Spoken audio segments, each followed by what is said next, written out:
नमो बुद्धाय, जय भीम. मित्रांनो, गौतम बुद्धांनी आपल्याला मनुष्याच्या सर्वांगीण विकासाकरिता जे अष्टांगिक मार्ग सांगितलेले आहेत, तशाच प्रकारे आपल्या जीवनामध्ये आपण जे कर्म करतो त्याचे मानदंड तपासण्याकरिता आपल्याला पंचशील तत्वाचे अनुसरण करण्याकरिता सांगितलेले आहे. ते पंचशील तत्वामध्ये पहिले आहे पानातिपाता वेरमणी सिक्खापदम समाधियामी. याचा अर्थ होतो, मी जीवहिंसेपासून अलिप्त राहण्याची प्रतिज्ञा करतो. मी जीवहिंसा करणार नाही, मी प्राणिहिंसा करणार नाही. तर यामध्ये आपल्याला समजणे आवश्यक आहे की हिंसा आणि अहिंसा यातील भेद काय आहे. तर गौतम बुद्ध आणि एक वेळेस त्यांच्या जीवनातील एक घटना आहे की गौतम बुद्ध विहार करीत असताना एक पक्षी घायाळ अवस्थेमध्ये खाली पडला. ते त्यांना दिसले आणि गौतम बुद्धांनी त्या पक्षीला स्वतःजवळ घेतले आणि जो घाव त्यांच्या पक्षीच्या शरीरावरती जो बाण होता लागलेला तो काढला आणि त्यांना पट्टी बांधली आणि त्यांना ठीक केले. तर तिथेच त्या क्षणी देवदत्त म्हणून एक त्यांच्यावाला आतोभाऊ आला. तिथे त्यांनी सांगितले की हा जो पक्षी आहे याला बाण मी मारले, हा माझा शिकार आहे. तर गौतम बुद्धचे म्हणणे होते की तू बाण मारले असशील पण मी याला वाचविले आहे म्हणून हा माझ्याकडे राहील. तर त्यांच्यामध्ये वादविवाद झाला आणि ही गोष्ट राजापर्यंत गेली. राजा जे शुद्धोधन होते त्यांनीच दोन्ही पक्षाच्या तर्कवितर्क ऐकले आणि त्या पक्षीला दरबारात आणले. दोघांनाही वेगवेगळे केले आणि पक्षाला मधात ठेवले. तर पक्षामध्ये जेव्हा त्यांनी मधात ठेवले तेव्हा जो पक्षी आहे तो पक्षी देवदत्तेकडे पाहिला. अगोदर देवदत्तेकडे पाहिल्यानंतर तो त्याने खाली मान केली आणि त्याच्यापासून विमुक्त झाला आणि त्यांनी मग गौतम बुद्धाकडे बघितले आणि तो पक्षी जो आहे तो गौतम बुद्धाकडे चालत गेला आणि त्यांच्या पायावरती आपली चोच ठेवून निस्तब्ध राहिला. तर हे सर्व गोष्टी जी घटना पाहून तिथले जे मंत्री लोक होते, राजा होते, त्यांनी बघितले की हा जो पक्षी आहे त्यांनी दोघांकडे बघितले आणि तो गेला गौतम बुद्धाजवळ. ठीक आहे. तर त्यांनी जे तर्क सांगितले होते की देवदत्तने की मी याला बाण मारले, मी याचा शिकार केला, आता याच्यावर अधिकार माझा आहे. आणि गौतम बुद्ध जे म्हणाले की याच्या बाण काढून मी याला वाचविले, माझ्यावरती यांना माझी माया आहे याच्यावरती.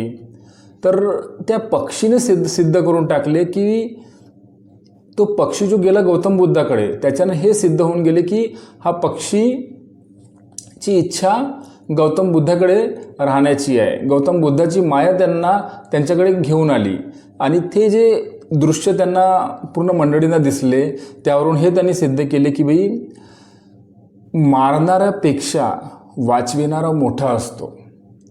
मारणाऱ्यापेक्षा वाचविणारा मोठा असतो. आणि तो पक्षी जो आहे त्यांनी गौतम बुद्धाकडेच सुपूर्द केला. तर अशा प्रकारे गौतम बुद्धांनी ती जी माया होती पक्षीवरती, जी करुणा होती, जी मैत्री होती, ही जी भावना आहे हे समजणे आवश्यक आहे. जर आपल्याकडे करुणा असेल कोणत्याही जीवावरती, आपण जर करुणा असेल त्यांच्यावरती, प्रेम असेल, मैत्री असेल, तर आपण त्याच्या हत्याच करू शकणार नाही. ठीक आहे. हा एक भाग झाला. ठीक आहे. दुसरा भाग असा आहे की आता समजून चला की एक क्रूर व्यक्ती आहे जो की 10 जणाला मारण्याकरिता उत्सुक आहे. तर असा जो व्यक्ती आहे तो जर व्यक्ती 10 जणाला मारून राहिला आहे तर त्याकरिता हिंसा राहील की अहिंसा राहील. तर आपण जर त्या व्यक्तीला मारू तर ती अहिंसाच राहील. कारण की तो जो व्यक्ती आहे 10 जणाला मारण्याकरता उत्सुक आहे. जर अशा व्यक्तीला आपण मारू, कारण की तो 10 जणाला मारणार आहे ना, अशा व्यक्तीला जर आपण मारू तर तो आपण 10 जणांचा जीव वाचवून राहिलो आहोत. आपण 10 जणांचा जीव वाचवून राहिलो आहोत. ठीक आहे. तर म्हणून अशा व्यक्तीला मारणं ही हिंसा नाही झाली, ती अहिंसाच झाली. ठीक आहे. तर ह्या गोष्टी समजणे आवश्यक आहे, कारण की गौतम बुद्धांनी जो आपल्याला मध्यम मार्ग दिला आहे ती एकदम टोकाची भूमिका घेण्याकरिता नाही, एकदम खालच्या अवस्थेत राहण्याकरिता सुद्धा नाही. आपल्याला एक आपली चेतना, आपली बुद्धी, आपली समज ह्या गोष्टी विकसित करून काय योग्य आहे काय अयोग्य आहे याला समजून एक चालना निर्णय घेणे, आपल्या चेतनाला विकसित करून योग्य समज, आपली प्रज्ञेला जागृत करून एक निर्णय घेणे हे महत्त्वाचे आहे. तर आपल्याला आवश्यकता आहे का? आपल्याला आवश्यकता आहे का? तर आवश्यकता असल्यास, आवश्यकता जर आपल्याकडे असेल तर आपल्याला ते करण्यास भाग पाडते, कारण की आपल्याकडे दुसरा पर्याय उपलब्ध राहत नाही. ठीक आहे. याकरिता हिंसा आणि अहिंसा ह्या गोष्टी समजणे आवश्यक आहे. जर आपल्याकडे मैत्री आहे, आपण कोणत्या जीवावरती मैत्री आहे, आपलं प्रेम आहे, करुणा आहे, तर आपली इच्छाच नाही होणार कोणत्या जीवाची आपण हत्या करण्याकरिता. ठीक आहे. पण आपल्या अंगावरती आली कोणती गोष्ट, ठीक आहे, आणि तो जो क्रूर व्यक्ती आहे तो समजून, ज्या उदाहरण सांगितलेच तुम्हाला अगोदर मी की तो क्रूर जो व्यक्ती आहे तो संहार करण्याकरिताच उत्सुक आहे. ठीक आहे. त्याच्या हाताने पुष्कळसे निष्पाप बळी पडणार आहेत. तर अशा व्यक्तीला मारण्याकरिता ती अहिंसाच राहील, कारण की आपण हिंसेलाच थांबवून राहिलो आहोत. ठीक आहे. तर अशा प्रकारे हिंसा आणि अहिंसा समजून घेणे आवश्यक आहे. तर यावरती पुष्कळ सारे गोष्टी आहेत जे आपल्याला समजणे आवश्यक आहे, कारण की जी अष्टांगिक मार्गमध्ये जे आपल्याला सांगितलं आहे गौतम बुद्धांनी, सम्यक दृष्टीचा अर्थ काय होतो की अविद्येचा नाश. आपल्याकडे विद्या असायला हवी, जेणेकरून आपण कोणती संभ्रमावस्थेमध्ये आपण राहणार नाही. आपल्याकडे विद्या राहील तर आपण अविद्येचा नाश करू. ज्या गोष्टी आपल्याला कळत नाहीत त्या गोष्टी आपण समजू शकतो, पण ते कशाने, आपल्याकडे विद्या असायला हवी. म्हणून गौतम बुद्धाने सांगितलेलं आहे की सम्यक स्मृती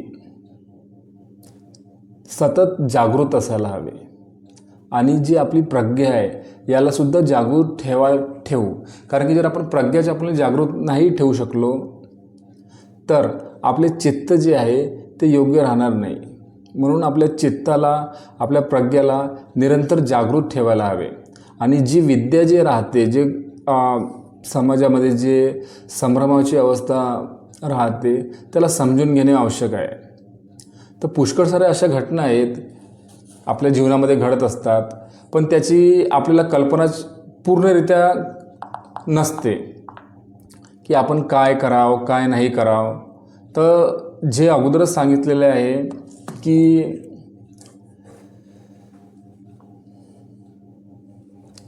हिंसा, आपल्या पहिलेच तत्व आहे की मी जीव हिंसा करणार नाही, मी जीव हिंसेपासून अलिप्त राहण्याची प्रतिज्ञा करतो. तर हिंसा आणि अहिंसा ह्या गोष्टी ज्या प्रकारे आपण समजून घेतलो की जर आपल्याकडे मैत्री, करुणा हा भाव असेल तर आपण हिंसाच करू शकणार नाही. ठीक आहे. कोणाची जीवाची हिंसा करू शकणार नाही. आणि जर आवश्यकता पडलीच तर आपण ते पाऊल घेऊ शकतो. ठीक आहे. तर याचे आणखी स्पष्टीकरण करू की जीवहिंसा म्हणजे कशा प्रकारची. आता आपण पाहत आहे की आपण ज्या प्रकारे समाजामध्ये शाकाहारी आणि मांसाहारी हे जे दोन घटक आपल्याला पाहायला मिळतात, तर यामध्ये हे जे मनुष्याचे जे अस्तित्व आहे हे एक हिंसाचेच आहे. कारण तुम्ही पाहत असता की आपल्या या वायूमध्ये सुद्धा लहान लहान जंतू जे आपण श्वासातून घेत असतो, ठीक आहे, आणि प्रत्येक घटकामध्ये ते आपल्याला दिसून पडतात. ठीक आहे, आपण शेती करतो तिथे पुष्कळ सारी आपलीवाली हिंसा होत असते. ठीक आहे, पाण्यामध्ये बॅक्टेरिया असतात, काही जंतू असतात जे आपण श्वासातून घेत असतो.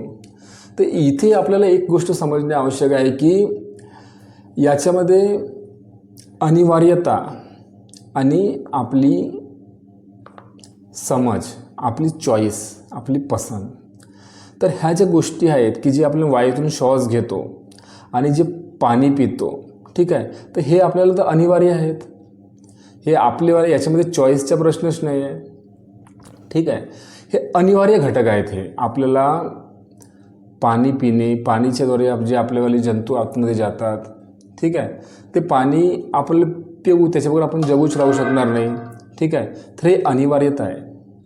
आपण जे श्वास घेतो, श्वासातून जे जंतू आपल्याला शरीरामध्ये जातात नाकाद्वारे वगैरे, तर ते जे आपण घेऊन राहिलो ते अनिवार्यता आहे. ते आपण त्यासाठी आपण काही करू शकत नाही. ते आपण नाही करू, आपण श्वास घेणे बंद करू तर आपण राहूच नाही, आपले अस्तित्व संपून जाईल, है की नाही. तर श्वास घेणे, पाणी पिणे हे तर आहेच, हे आपलीवाली अनिवार्यता आहे. याच्यामध्ये आपण काही याला हिंसा म्हणता येत नाही. सर्वात महत्त्वाची गोष्ट, याला हिंसा म्हणता येत नाही, कारण की ते अनिवार्यता आहे.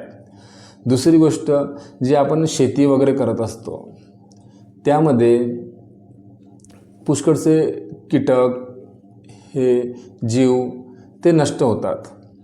तर जर आपण पाहिलं की इथे सुद्धा अनिवार्यता आपल्याला दिसून येते. जर आपण शेती करून राहिलो, कोणते जे पीक घेऊन राहिलो, ते पीक घेतल्यानंतर तिचीवाली जी मर्यादा राहते, तिची पीक घेण्याकरिता, पीक घेतल्यानंतर जे पीक मोठे होते, तर पीक आपण अर्धवटच कापत असतो का? अर्धवट नाही कापत, आपण ते पूर्ण पीक होऊ देतो. त्याची जी मर्यादा आहे, वेळ मर्यादा, ते पूर्ण झाल्यानंतरच आपण त्याच्यावाला कापत असतो. तर ते पूर्ण जे आपण ते होऊन राहिलो, पीकला जे त्याचीवाली वेळ लागते पूर्ण होण्याकरिता, ते पूर्ण झाल्यानंतर आपण त्याचीवाली काटणी करत असतो. ठीक आहे, तर ही जे अनिवार्यता आहे ते आपल्याला समजणं आवश्यक आहे.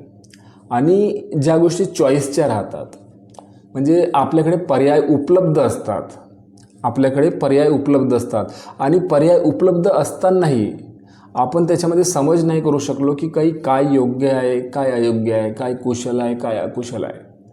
तर याच्याकरिताच आपलीवाली प्रज्ञा जागृत असणे आवश्यक आहे. आपल्याकडे विद्या असायला हवी. काही जसं आपण पाहत असतो की मांसाहारीचे जेवण वगैरे, ठीक आहे, जसं पुष्कळसे लोक मांस खाणे पसंत करतात. ठीक आहे, पर्याय उपलब्ध आहेत. आपल्याला ज्या गोष्टी प्राथमिक स्रोतपासून मिळू शकतात, वनस्पतीपासून वगैरे, तर आपण त्या गोष्टीचं दुर्लक्ष करतो आणि स्वतःहून जीवाला मारून जर त्याचे भक्षण करून राहिलो तर ते योग्य नाही आहे. आपल्या प्रज्ञेद्वारे मनुष्याच्या चेतनाचा विकास करता येतो, आणि ही जी चेतना असते ती आपल्याला प्रज्ञेच्याद्वारे काय योग्य आहे, काय अयोग्य आहे, काय कुशल आहे, काय अकुशल आहे, याचा मार्ग आपल्याला दाखवत असतो. तर आपल्या समाजामध्ये अशा पुष्कळची संभ्रमावस्था आहे, आणि त्या संभ्रमावस्थेमध्ये आपण सुद्धा त्याच्यामध्ये एक घटक होऊन जातो, आणि ते मिश्रण जे होऊन जाते त्यामध्ये आपल्याला समजत नाही की काय करावे आणि काय नाही करावे. कारण की जे लोक जास्ती संख्येने ज्या गोष्टी करून राहिल्या आहेत, आपण सुद्धा त्याच गोष्टीच्या मागे लागत असतो, पण हा कधी विचार करत नाही की ते गोष्ट खरंच योग्य आहे की अयोग्य. कारण की सर्वजण करून राहिले आहेत बा, तर आपण बी त्याच्यानुसार करत असतो. आपण स्वतःच्या बुद्धिमत्तेचा काहीच वापर करत नाही. तर काही लोकांची अशी समज असते की जर आपण मांसाहार नाही केले तर ह्या जे पूर्ण विश्वामध्ये अन्नच राहणार नाही बा. जर मांसाहार आपण करून राहिलो ते योग्यच आहे. जर आपण मांसाहार केलं नाही तर ह्या पृथ्वीवरती सर्व सजीवांना अन्नच मिळणार नाही. तर इथे एक महत्त्व समजण्याची आवश्यकता आहे की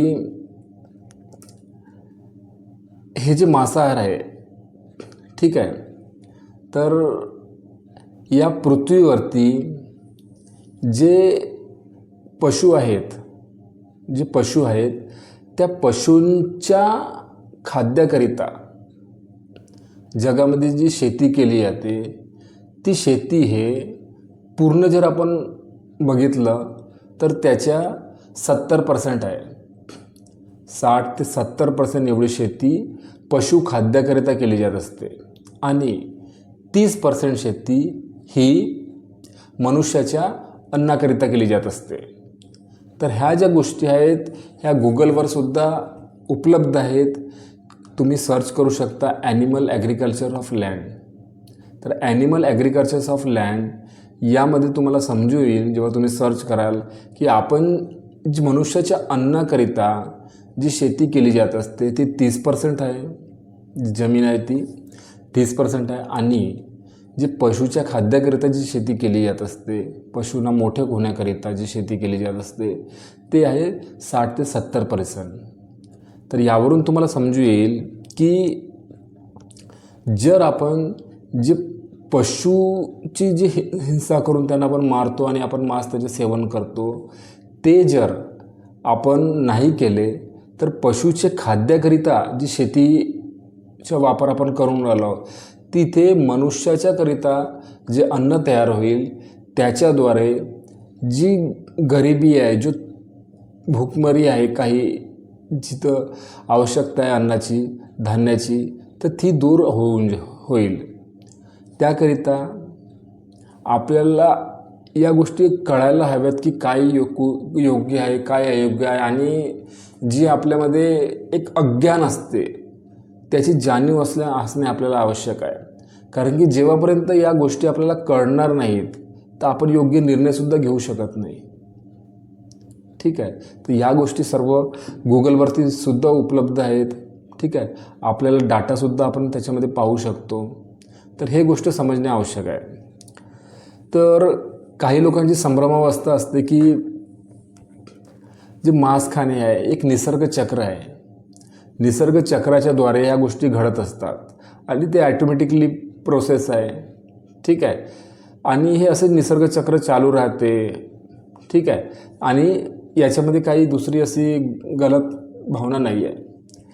तर याच्याद्वारे आपण समजायचे असते की पहा, निसर्ग चक्र जे म्हणून राहिलो आपण ते ठीक आहे, पण ते निसर्ग चक्र होते कुठे?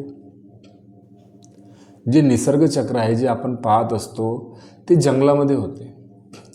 जंगलामध्ये कसे होते की जे घास खाणारे पशु आहेत ते घास खातात आणि जे सेकंडरी स्टोरेज म्हणून जे मांसाहारी जे पशु आहेत ते शाकाहारी पशूंना खातात.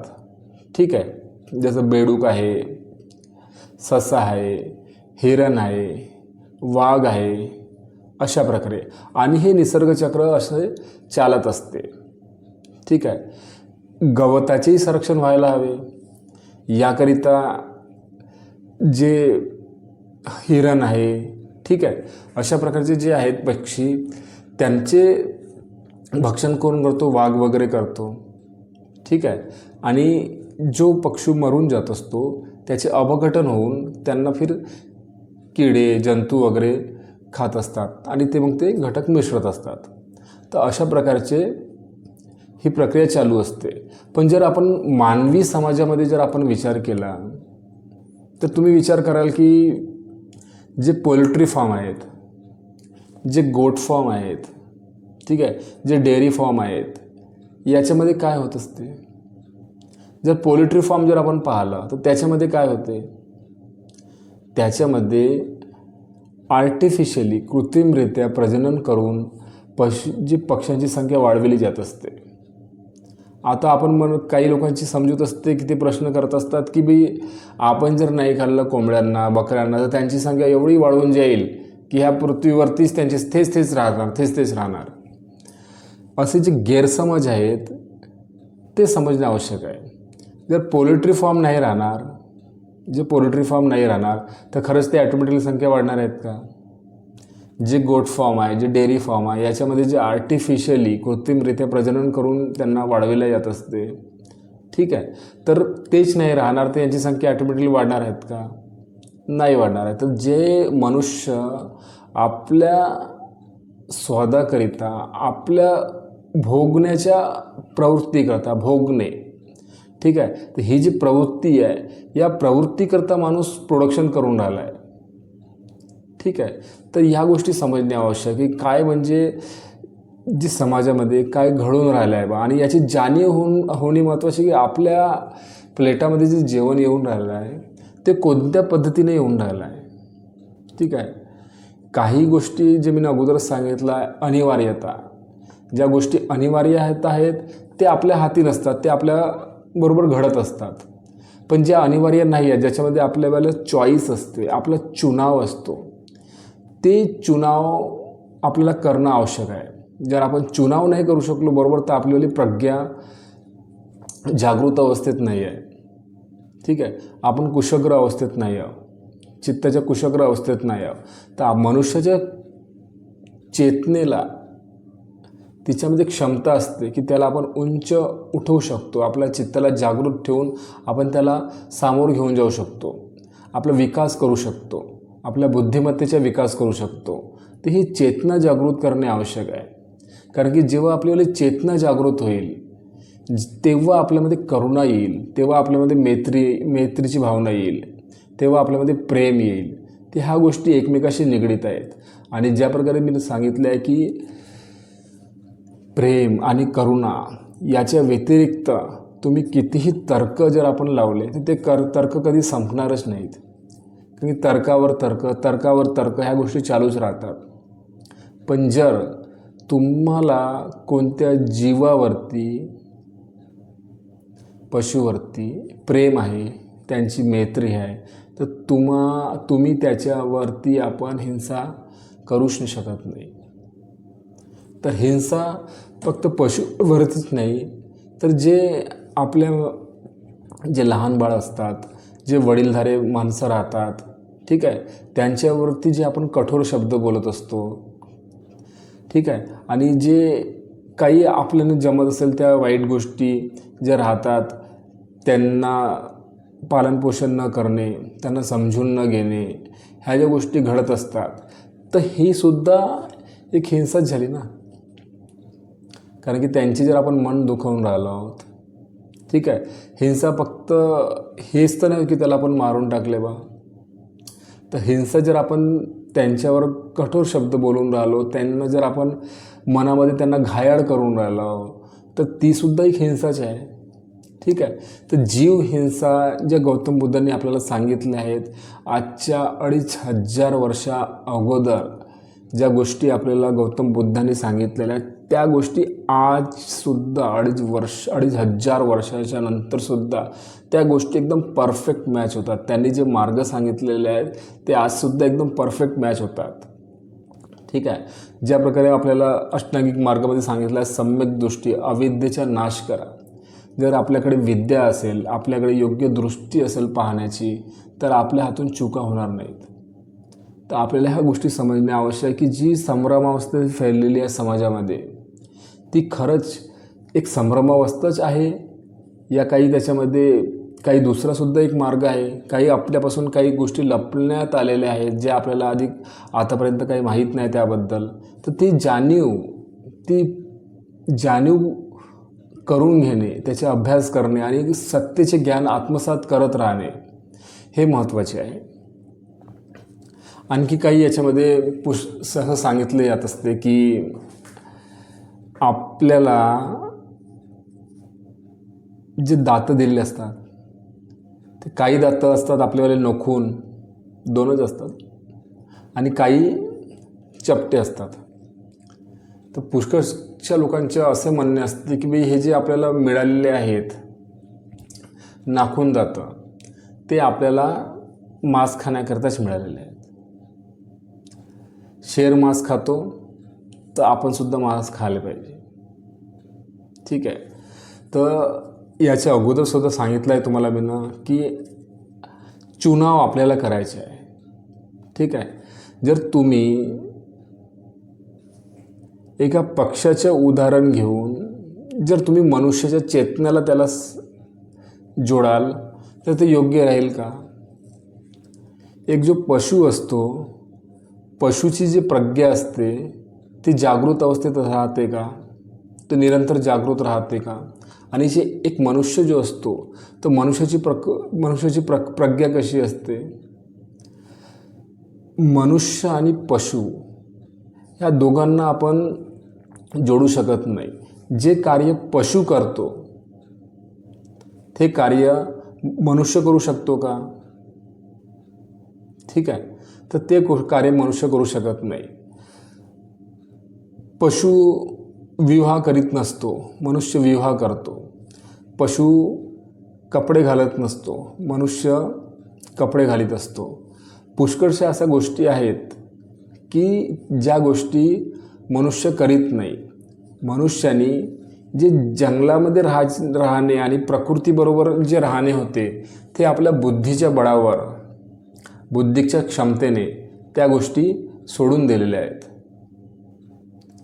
तर या गोष्टी आपल्याला समजणे आवश्यक आहे की आपली जी बुद्धिमत्ता आहे, आपली जी प्रज्ञा आहे तिला जागृत ठेवून आणि अविद्येचा नाश करून आपण प्रेम आणि करुणेने आपल्या जीवनामध्ये काही गोष्टी आत्मसात करणे आवश्यक आहेत. तर असे जे काही उदाहरण असतात तर ते आपल्याला संभ्रमावस्थेत टाकत असतात की काय करायचे, काय नाही करायचे. तर याकरिता हे समजून घेणे आवश्यक आहे की मनुष्याची चेतना असते ती विकसित होण्याच्या मार्गाने राहत असते. आपण तिला योग्य प्रज्ञा दिली, योग्य खतपाणी दिले, म्हणजे योग्य समज दिली तर त्या गोष्टी डेव्हलप होत असतात. आपली प्रज्ञा डेव्हलप होत असते, आपल्या मनाची चित्ताची अवस्था डेव्हलप होत असते. ठीक आहे. तर ह्या जे सांगितलेले आहे की जे आपण मांस वगैरे खातो त्याच्यापासून आपल्याला जे प्रोटीन, कॅल्शियम वगैरे मिळत असतात. ठीक आहे. तर ह्या गोष्टी आपण समजून घ्यायला हवे की ज्या गोष्टी प्राण्यापासून मिळत असतात, ठीक आहे, त्या जे आहेत प्रोटीन्स, कॅल्शियम वगैरे ते काय वनस्पतीपासून मिळत नाही का? तर ते वनस्पतीपासून सुद्धा मिळते. चला, जे प्राण्याचे जे शरीर आहे ते कशामुळे बनवून राहिलं आहे? जर तुम्ही कोंबडे पाहता, बकऱ्या पाहतो, गाय पाहतो, म्हैस पाहतो, अशा प्रकारचे जे प्राणी आहेत ते जे काय खात असतात ते सुद्धा वनस्पतीच खात असतात. मग ते वनस्पती खात असताना त्यांचे शरीर वनस्पती खाऊन तयार झालेलं आहे. तर आपण त्यांना न खाता डायरेक्ट जर आपण वनस्पतींना खाल्लं तर वनस्पतीपासून सुद्धा आपल्याला पूर्ण न्यूट्रिशन मिळत असतात. ठीक आहे. तर या गोष्टी समजणे आवश्यक आहे आणि या गोष्टीचे आपण जीवनामध्ये आत्मसात सुद्धा केले पाहिजे. पण इथे जे गौतम बुद्धांनी सांगितलेले आहे की हे कोणती गोष्ट कोणावरही थोपता येत नाही. तर हा व्यक्तीच्या स्वतःची समज एवढी असायला हवी. जर व्यक्तीजवळ स्वतःची समज योग्य आहे, त्याच्याकडे संभ्रमावस्था नाही आहे, त्याच्याकडे अविद्या नाही आहे, तर या ज्या गोष्टी आहेत ह्या घडत असतात.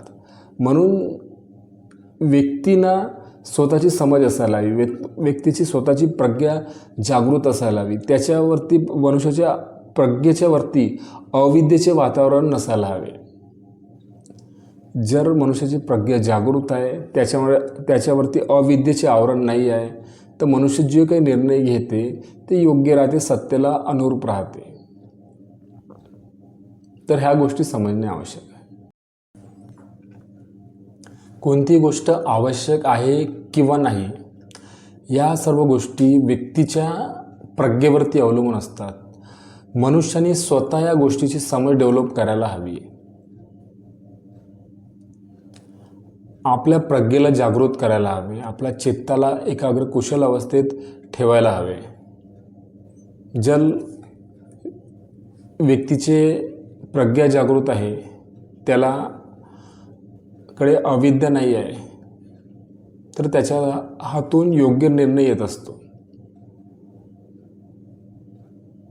तर अशा प्रकारे जे जीवहिंसा म्हटलेलं आहे पहिल्या याच्यामध्ये की मी जीवहिंसेपासून अलिप्त राहण्याची प्रतिज्ञा करतो. पानाती पाता वेरमणी सिक्खापदम समाधियामी. तर हे मनुष्याच्या चेतनेवरती अवलंबून आहे, मनुष्याच्या प्रज्ञेवरती अवलंबून आहे इंडिव्हिज्युअली, की त्याचीवाली समज कुठपर्यंत पोहोचलेली आहे. जिथे आवश्यकता आहे, जिथे आवश्यकता आहे तिथे तर आवश्यकतेनुरूप आपल्याला कार्य करणे महत्त्वाचे आहे. म्हणजे जिथे आवश्यकता आहे तिथे आपण अहिंसक राहून अर्थ नाही. पण जिथे आपल्याकडे पर्याय उपलब्ध आहेत, जिथे पर्याय उपलब्ध आहेत तिथे सुद्धा जर आपण स्वतःहून कोणत्या हिंसेमध्ये पार्टिसिपेट करून राहिलो आहोत, स्वतः त्याच्यामध्ये आपण समावेश करून राहिलो आहे, कोणत्या जीवहत्येमध्ये आपला सहयोग आहे, तर ते योग्य नाही आहे. आवश्यकता आणि पर्यायी व्यवस्था याच्यामध्ये फरक असतो.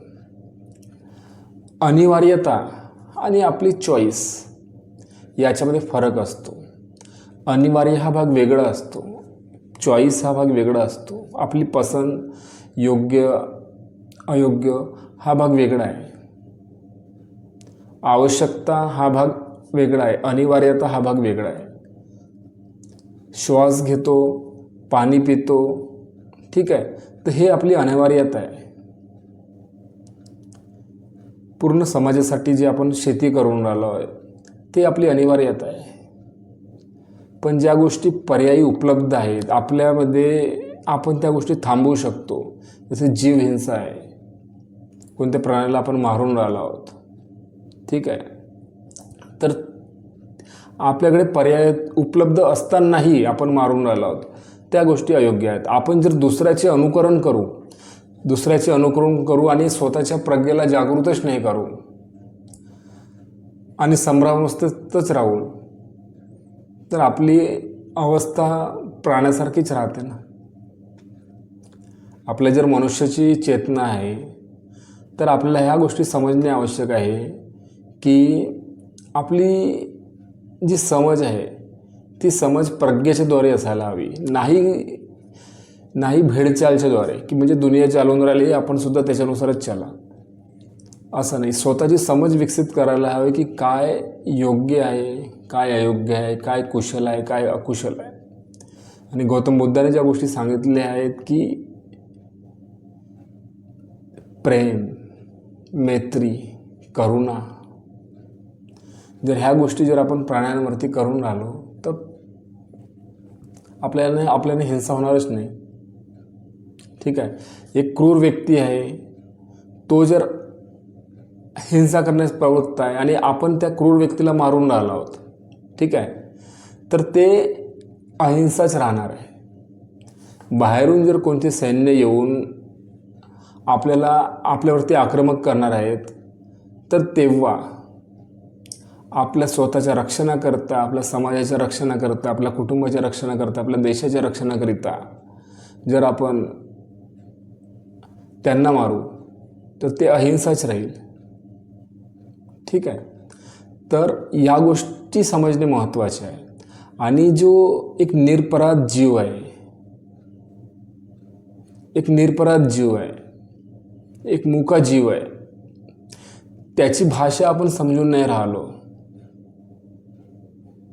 किंवा आपण त्याकडे दुर्लक्ष करून राहिलो, त्यांच्या वेदना, त्यांच्या संवेदना याची जाणीव आपल्याला होत असतानाही आपण त्या गोष्टीकडे दुर्लक्ष करतो आणि त्यांना मारतो, खातो.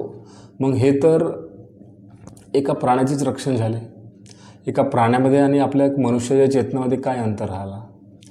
एक जे पशु असतो त्या पशुला पाप निष्पाप वाईट अवाईट असे काही नसते, कारण की त्याची प्रज्ञेनुसार तो कार्य करीत असतो. त्याची प्रज्ञा तेवढी जागृत होतच नाही. पण मनुष्याची जी प्रज्ञा आहे ही जागृत अवस्थेत राहू शकते. त्याला गोष्टीची समज राहू शकते की काय योग्य काय अयोग्य. जर आपली प्रज्ञा जागृत असेल, आपल्यामध्ये प्रेम करुणा असेल, तर आपल्यापासून वाईट कृत्य होणार नाहीत. ठीक आहे. आणखी एक महत्त्वाचे की अनिवार्यता आणि आपला चुनाव या दोन गोष्टी असतात. ज्या गोष्टी अनिवार्यता आहेत, जसे तुम्ही शेती करता, आपण श्वास घेतो, आपण पाणी पितो, त्याच्यामध्ये जे जीवजंतू वगैरे आपल्याला जे जाऊन राहिलं आहे ते अनिवार्यता आहे. आणि ज्या गोष्टीचा आपल्याला चुनाव करायचा असतो, कोणी आपल्या प्रज्ञेला जागृत ठेवून की बाई एक निरपराध जीव आहे, तर त्या जीवला माझ्याकरता कशाला त्याला मरण असायला हवं. एक प्राकृतिक अवस्था राहते. समजून चला की आता एक गाय आहे, तिची प्राकृतिक अवस्था 20 वर्षे जगण्याची आहे. ती गाय जी आहे ती जर 5-6 वर्षामध्येच तिच्या बळी जात असेल तर ते योग्य आहे का? तिची प्राकृतिक अवस्था, एका गायची प्राकृतिक अवस्था, म्हैसची प्राकृतिक अवस्था समजून त्याला 20 वर्ष आहे, आणि ती जर फक्त 6-7 वर्षामध्येच जर जात असेल तर ती मग बळीच ठरून राहिली ना. कशाकरिता? तर ते मनुष्याच्या उपभोगण्याच्या प्रवृत्तीमुळे. आता कसे म्हणत आहे मी, जशा प्रकारे आपण दूध वगैरे घेत असतो, ठीक आहे, तर दूध म्हणजे माणसाची जी मनुष्याची जी डिमांड आहे दुधाची, सकाळी दूध पाहिजे, संध्याकाळी दूध पाहिजे, खाण्यामध्ये पनीरमध्ये दूध पाहिजे, ठीक आहे, आपल्या मिठाईमध्ये दूध पाहिजे, आपल्या जीवनाच्या प्रत्येक घटकामध्ये आपल्याला दुधाचे पदार्थ पाहिजेत. ठीक आहे. तर दुधाचे पदार्थ ते मग येते, दूध कुठून येते? गायपासून, म्हैसपासून. ठीक आहे, जे आपण वापरत असतो साधारणतः. ठीक आहे. आता कोणतीही जर तो मादा पशु आहे, तो मादा पशु एक वेळेस ते प्रेग्नेंट झाली, ते मादा पशु तिने जन्म दिला बाळाला, तर ती वारंवार ती कंटिन्यू दूध देत असते का? नाही. जेव्हापर्यंत ते बाळाला जन्म देते, तिच्या प्राकृतिक महिन्यापर्यंतच, जे काही तिचे महिने राहत असतात तेवढ्यापर्यंतच ते दूध देईल. त्याच्यानंतर तिला आणखी प्रेग्नेंट करावं लागेल, तिला आणखी जेव्हा बछडा होईल तेव्हाच ते दूध देईल. एक वेळेस प्रेग्नेंट झाला, तिला बाळ झालं, तर ते काही आयुष्यभरासाठी दूध देत असते का? नसते. आयुष्यभरासाठी दूध देत नाही. ज्या प्रकारे मनुष्याचे आहे तशाच प्रकारे पशुचे आहे. एक वेळेस जर बाळ जन्माला आलं तर त्या बाळाकरिता जे दूध असते, ठीक आहे, बाळाकरिता जे दूध असते तिच्यावाल्या, तर ते बाळाचे जे पोषण होण्याकरिता जे निसर्गाने तिला दूध दिलेलं आहे, ते दूध आयुष्यभर नसते, काही लिमिटेशन असतं. जसं मनुष्याचेच पाहिलं आपण, तर मनुष्याचे जो बाळ असते त्याला आईचे दूध 6 महिन्याकरिता असते. त्याच्यानंतर डॉक्टरचे म्हणणेसुद्धा आहे की आता 6 महिन्यानंतर तुम्ही त्यांना हळूहळू जे पोषक आहार जो राहते ते देण्यास सुरुवात करा. ठीक आहे. तर या गोष्टी समजणे आवश्यक आहे, कारण की तुम्ही दूध तर घेता, पण तुमची जी दृष्टी आहे दुधाला पाहण्याची, ते तुमचे जे डोळे आहेत त्याची पाहण्याची प्रवृत्ती तर विकसित करा, की दुधाच्या मागे त्याचीवाली प्रोसेस काय आहे. आपण विचारच नाही करत, आपल्या पेटामध्ये काय येऊन राहिलेलं आहे, काय नाही येत आहे, याचा विचारच नाही करत. पण आपली जी प्रज्ञा आहे ती जागृत ठेवा, काही त्या गोष्टी समजून घ्यायचा प्रयत्न करा की त्याच्यामध्ये क्रूरता तर नाही आहे. कारण की एक जो पशु असतो, ठीक आहे, जसं गाय आहे, भैंस आहे, ठीक आहे, ते आपल्या प्राकृतिक अवस्थेत राहतात, ठीक आहे. त्यांना आपण आपल्याकडे बांधून ठेवतो, ठीक आहे. अगोदरच्या काळात शेती त्यांच्यापासून केली जात असते, पण आज हळूहळू बैलाचा वापर न करता त्याची जागा ट्रॅक्टरने घेतलेली आहे. तर त्याच्यामध्ये त्यांचा वापर कमी झालेला आहे, ठीक आहे. आज जो डेअरी उद्योग वगैरे चालत असतो त्यामध्ये त्यांचा वापर केला जात असतो, ठीक आहे. आणि बैलच्या डेअरी उद्योगमध्ये कोणते काम असते?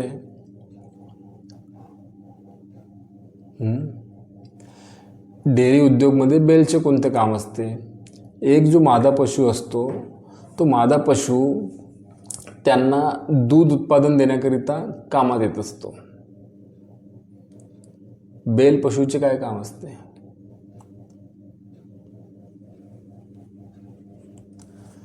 तर या गोष्टी आपल्याला माहीत असायला हव्यात, आपली प्रज्ञा हमेशा जागृत असायला हवी. कारण की आपण म्हणत असतो पानाती पाता वेरमणी सिक्खापदम समाधियामी, ह्या गोष्टी बरोबर आहेत, ठीक आहे. पण आपली प्रज्ञा जागृत असायला हवी.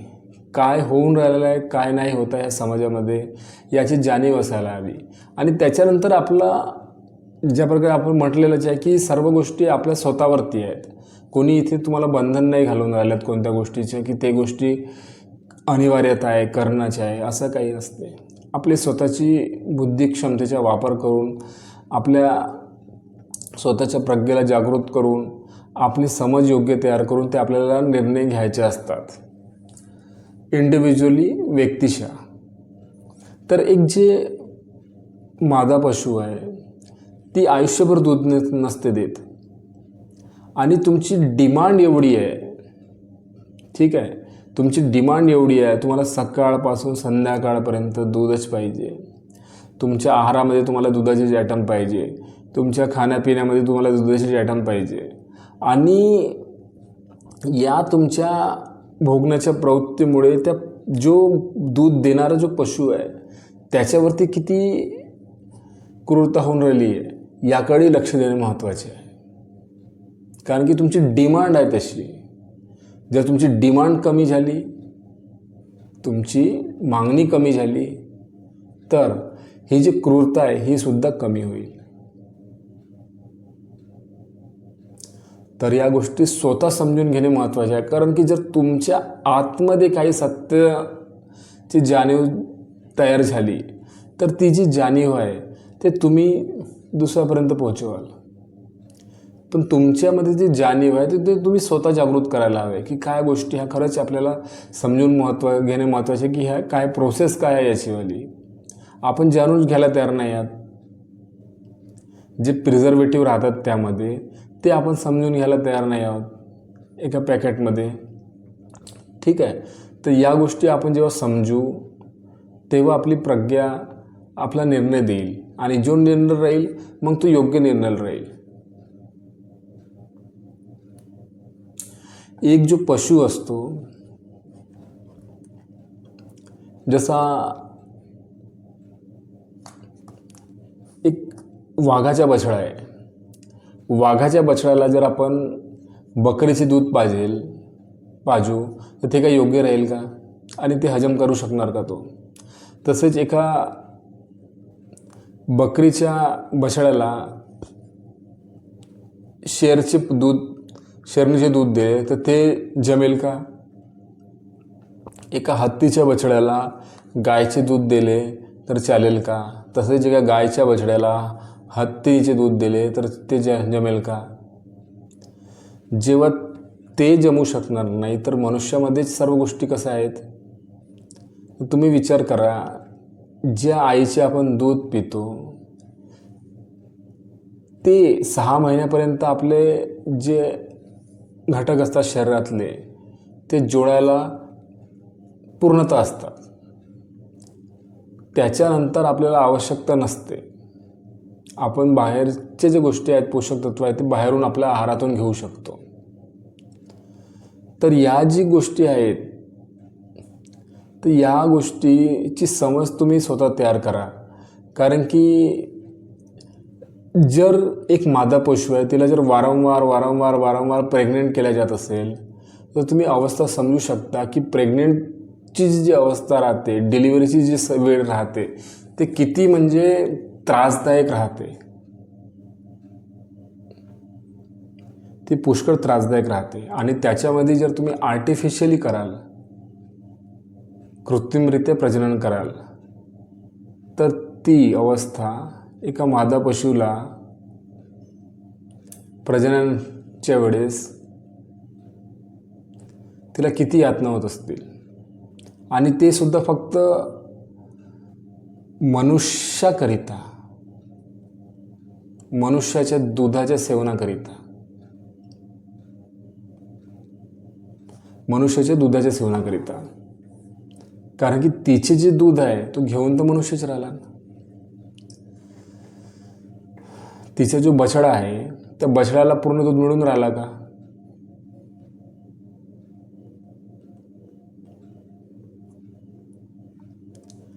तिला बछड्याला पूर्ण दूध मिळून राहिलं का तिच्या बछड्याला? की मनुष्य फक्त आपला स्वार्थाकरिता वापर करीत आहे, धन अर्जन करण्याकरिता वापर करीत आहेत. ज्या गोष्टी लोभ, मोह, मत्सर, आसक्ती ह्या गोष्टीचा त्याग करणे आवश्यक आहे. आणि आपल्या प्रज्ञेला जागृत करून विद्येचे ज्ञान स्वतःमध्ये अर्जित करणं आवश्यक आहे.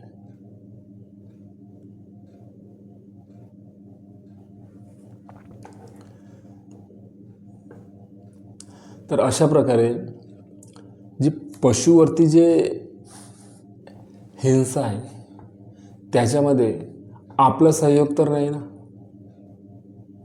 जर त्याच्यामध्ये आपला सहयोग असेल, आपण त्याच्यामध्ये इन्व्हॉल्व असू, तर ते सुद्धा गलत आहे. ज्या प्रकारे आपले गौतम बुद्धाच्या काळामध्ये जे भिक्षुक होते, ते भिक्षुक जेव्हा भिक्षा करण्याकरिता जात असत, तेव्हा त्यांना भिक्षामध्ये जर मांस मिळालं, जर मांसही मिळालं तरी ते घेत असत. याकरिता बुद्धाने सुद्धा मनाई नव्हती केली. याकरिता बुद्धाने सुद्धा मनाई नव्हती केली. कारण की त्यांना देण्यात आलं त्या जे हिंसा जिथून कुठून झाल्या त्याच्यामध्ये त्यांचा काही सहभाग नव्हता. जे मांस त्यांना मिळालं आहे त्याच्यामध्ये त्यांचा काही सहभाग नव्हता ना. ठीक आहे. हां, तर याकरिता त्यांनी मनाई नव्हती केली. आणि हा जो पूर्ण जो भाग आहे हा मनुष्याच्या व्यक्तिशा, त्याच्या इंडिव्हिज्युअली, त्याच्या प्रज्ञेवरती सोपवलेला आहे. याच्यामध्ये कोणत्याही व्यक्तीला कसलंही बंधन दिलेलं नाही आहे. त्याची बुद्धी क्षमता, त्याची प्रज्ञाची अवस्था, प्रज्ञा म्हणजे त्याची बुद्धी, समज, त्याचे ज्ञान, या गोष्टी समजणं आवश्यक आहे. आणि त्याच्याकडे जर या गोष्टी असतील तर तो निर्णय योग्य घेईल. आपण स्वतःहून कोणत्याही जीव हिंसेमध्ये सहभाग घ्यायचा नाही. ठीक आहे. तर हिंसा आणि अहिंसा, अनिवार्यता, आवश्यकता, ठीक आहे. आपल्या विरुद्ध जर आपल्यावरती कोणते आक्रमण झाले तर स्वतःच्या बचावाकरिता, ठीक आहे, की मी अहिंसक आहे बा असं चालणार नाही. आपल्या देशाच्या रक्षणाकरिता, आपल्या धर्माच्या रक्षणाकरिता, आपल्या समाजाच्या रक्षणाकरिता, आपल्या कुटुंबाच्या रक्षणाकरिता आणि अधर्माचा नाश करण्याकरिता, शांतता राहण्याकरिता जे क्रूर व्यक्ती आहेत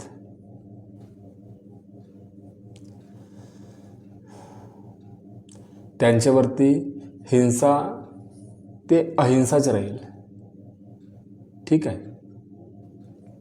हिंसा अहिंसाच राहील. म्हणजे आपण जर त्यांना मारू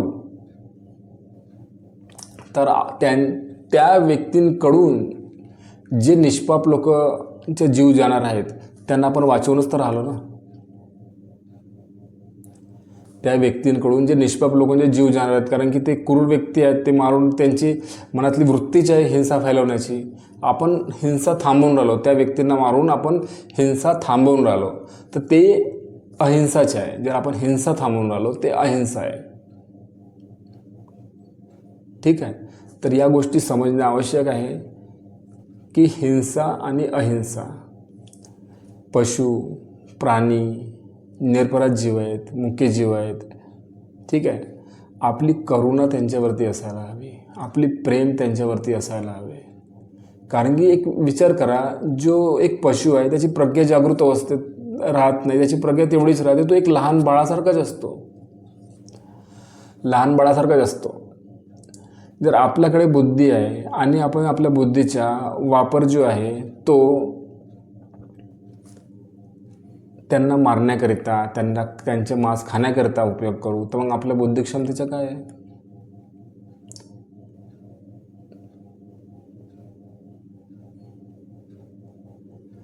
आपली प्रज्ञा जर योग्य राहील तर आपण योग्य डिसिजन घेऊ शकू.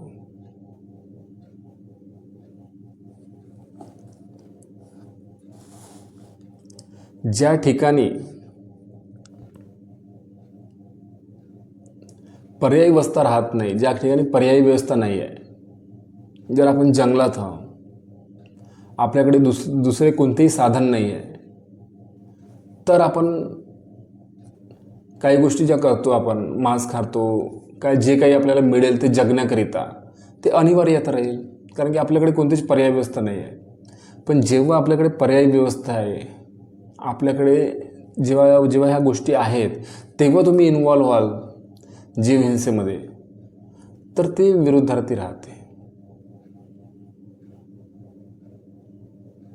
ठीक आहे. तर जे काही तर्क राहतात या समाजामध्ये पसरवणारे, फैलणारे, ते तर्क करुणा, प्रेम, मैत्री यांना काटू शकत नाही. कारण की जो एक पशु असतो, निर्मळ, निष्पाप, ठीक आहे, तर अशा पशुला आपण जेव्हा प्रेम करतो, त्यांना करुणा देतो, तर त्यांच्यावरती आपण हिंसा करू शकणार नाही.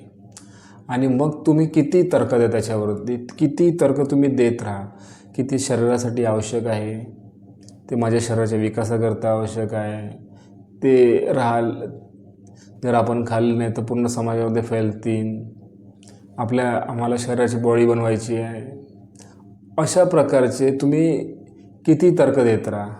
माझे नाखून दात आहेत, हर वनस्पतीमध्ये जीव आहे, ठीक आहे, हे निसर्ग चक्र आहे, असे तुम्ही किती तर्क देत राहिले तरी त्याला काही अर्थ राहत नाही. हे तुमच्या नासमजीचेच उदाहरण राहते. आपल्या बुद्धीची समज, आपल्या प्रज्ञाची समज आणि अविद्येचा नाश, या गोष्टी आपल्या जागृत अवस्थेत राहिलो तेव्हा पूर्ण होतात. मनुष्याची चेतना ही उच्च स्तरावरती जाण्यास उत्सुक असते. त्याकरिता आपल्याला प्रज्ञाची जोड असणे आवश्यक आहे. आणि प्रज्ञासोबतच शील आणि करुणा.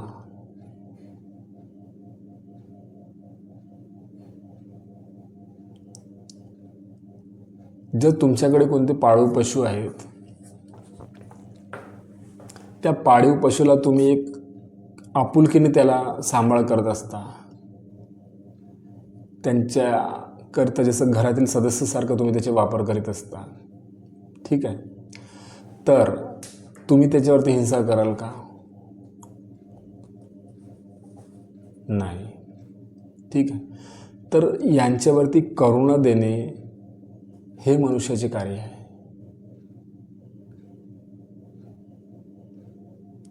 तर आपल्या आहारामध्ये ज्या गोष्टी येत असतात त्या गोष्टी क्रूर प्रक्रियेतून तर नाही येत आहेत. ज्या प्रकारे अंडे असतात, एक साधारणतः जी मादा अंडा देते, चाहे कोंबडीचेच उदाहरण पहा, तर ती वर्षातून जास्तीत जास्त 15 ते 20 अंडे देईल. जास्तीत जास्त 15 ते 20 अंडे देईल. पण तीच पोल्ट्री फार्ममध्ये आर्टिफिशियली त्या कोंबडीपासून 250 अंडे जर तुम्ही काढून राहिले आहेत, 200, 250, 300 एवढे अंडे जर तुम्ही त्या एका मादा कोंबडीपासून काढून राहिले आहेत, तर विचार करा तिची क्षमता जर 20 अंडे देण्याची आहे आणि तिच्यापासून जर तुम्ही 250 अंडे काढून देऊन राहिले, तर ती जी मादा पशुची अवस्था काय होत असेल.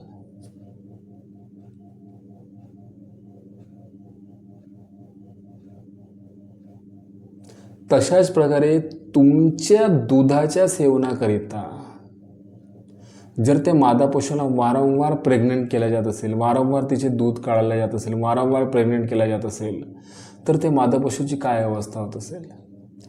तिचे जे आयुष्य आहे 20 वर्षाचे ते संपुष्टात येऊन जाते 5-6 वर्षामध्ये. आणि जर तिची दूध देण्याची क्षमता निघून गेली तर मग तिचेवाले काय होत असते. तर जे आपण म्हणतो की मी जीवहिंसेपासून अलिप्त होण्याची प्रतिज्ञा करतो,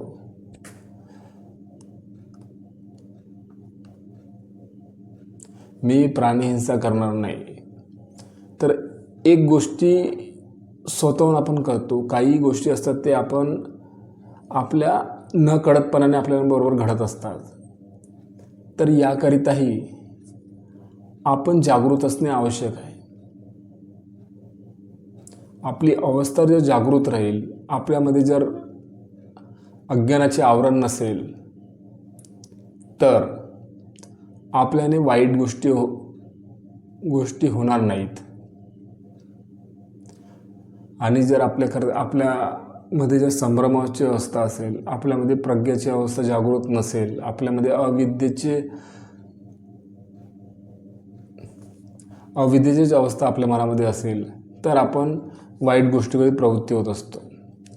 तर ही जी शील आहे, पानाती पाता वेरमणी सिक्खापदं समादियामि, याच्यामध्ये जे म्हटलेलं आहे हिंसा अहिंसा, मी जीवहिंसेपासून अलिप्त होण्याची प्रतिज्ञा करतो. तर ह्या ज्या गोष्टी आपण आज जे समजून घेतल्या आहेत, याच्याद्वारे आपल्याला कळून आलं असेल की काय योग्य आहे, काय अयोग्य आहे, काय कुशल आहे, काय अकुशल आहे. ठीक आहे. तर दुसरे शील आहे अदिन्नदाना वेरमणी सिक्खापदं समादियामि, मी चोरी करण्यापासून अलिप्त राहण्याची प्रतिज्ञा करतो. तर मित्रांनो, मी चोरी करणार नाही. तर आपल्याला जे अष्टांगिक मार्ग सांगितले आहेत त्याच्यामध्ये आहे सम्यक आजीविका. सम्यक आजीविका अर्थ होते की आपली जी आजीविका आहे, आपले जो उदरनिर्वाह आहे, आपली जी आजीविका आहे, आपला जो उदरनिर्वाह आहे, तो कल्याणकारी मार्गाने राहायला हवे. तर आपली जी आजीविका आहे ती कल्याणकारी मार्गाने राहायला हवे, ती अकल्याणकारी मार्गाने राहायला हवे. तर हे जे चोरी करणे आहे, दुसऱ्याच्या संपत्तीवर आपली नजर ठेवणे आहे, तर ती योग्य राहील का. जर तुम्ही चोरी करण्यापासून आपली आजीविका चालू ठेवत असाल, चोरी करण्यापासून तुमची आजीविका चालू ठेवत असाल, तर मग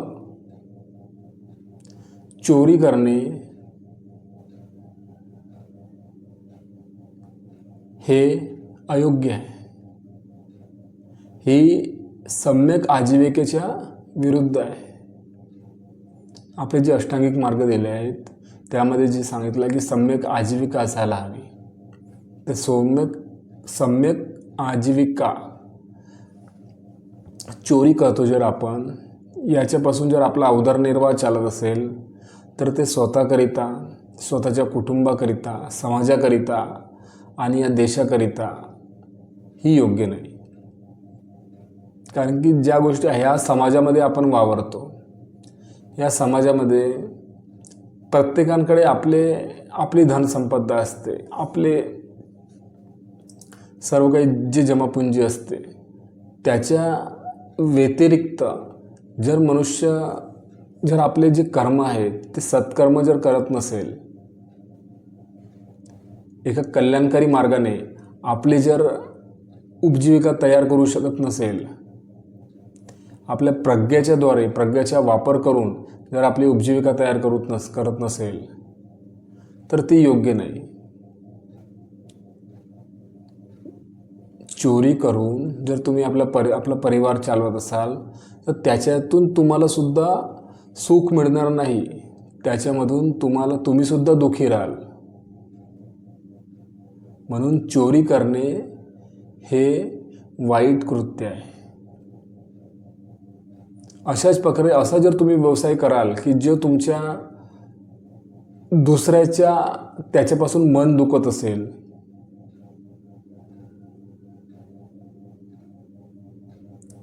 दुसऱ्याच्या त्याच्यापासून मन दुखत असेल, एक हिंसक प्रवृत्ती करण्यास, एक हिंसक प्रवृत्ती तयार करण्यास पोषक वातावरण तयार करत असेल तर त्या गोष्टी शीलाच्या विरुद्ध आहेत. अदिन्न दाना वेरमणी सिक्खापदम समादियामी. मी चोरी करण्यापासून अलिप्त राहण्याची प्रतिज्ञा करतो. तर तिसरी शील आहे मित्रांनो, कामे सुमिच्छाचारा वेरमणी सिक्खापदम समादियामी. याचा अर्थ मी काम वासनेपासून अलिप्त राहण्याची प्रतिज्ञा करतो. मी व्यभिचार करणार नाही, मी परस्त्रीवर नजर ठेवणार नाही. यामध्ये समजण्याचं महत्त्वाचं बघा की आपण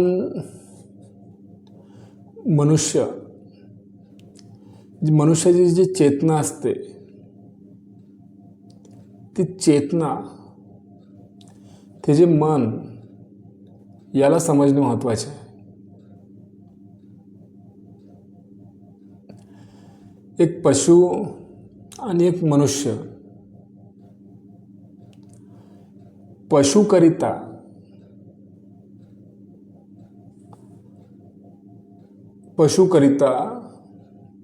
जो तो दुसरा पशु जो असतो तो त्याच्याकरिता एक शरीर असते.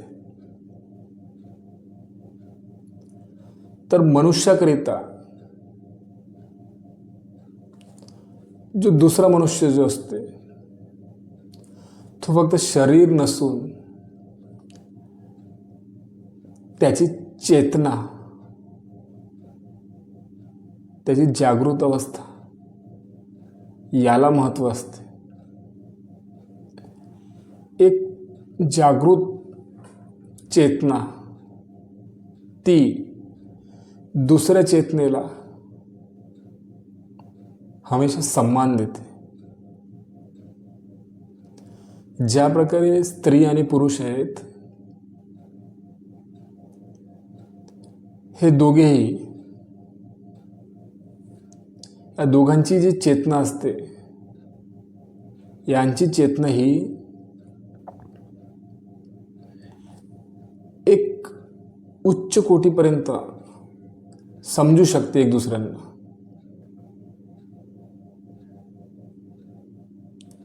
आणि तिचा विकास संभव असतो. जर एका व्यक्तीने, स्त्री किंवा पुरुष, दुसऱ्याला फक्त एक शरीर म्हणूनच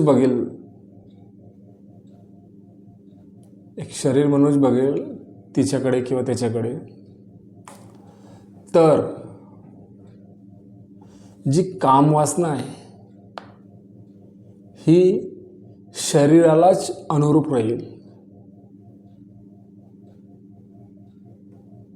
जर एका व्यक्तीने, मनुष्याने, स्त्री किंवा पुरुष, तिला किंवा त्याला फक्त शरीर न समजता तिच्या चेतनेला, त्याच्या चेतनेला, त्याच्या जागृत अवस्थेला जर प्राधान्य दिले तर या ज्या गोष्टी समाजामध्ये घडत असतात व्यभिचाराच्या, त्या गोष्टी घडणार नाहीत. कारण आपण त्यांच्या चेतनेला सन्मान देऊ, त्यांच्या जागृत अवस्थेला सन्मान देऊ. ती जागृत अवस्था की जी प्रज्ञा समजू शकते काय सही आहे, काय वाईट आहे, याची कल्पना त्याला कळत असते. याची बुद्धीची जाणीव त्याला होत असते. जे तिसरे शील आहे, कामे सुमिच्छाचारा वेरमणी सिक्खापदम समाधियामी. यामध्ये जे म्हटले आहे की मी व्यभिचार करणार नाही, मी कामवासनेपासून अलिप्त राहण्याची प्रतिज्ञा करतो. तर यामध्ये जे स्त्री किंवा पुरुष आहे यांनी एक दुसऱ्याला समजायला हवे. दुसऱ्या परस्त्रियावरती नजर ठेवणार नाही, त्यांचा सन्मान करेल. आपली जी वृत्ती असते, जी आसक्ती असते, त्याला नियंत्रण ठेवणे हे आवश्यक आहे. आणि नियंत्रण ठेवण्याकरिता त्याला आपण कोण आहोत,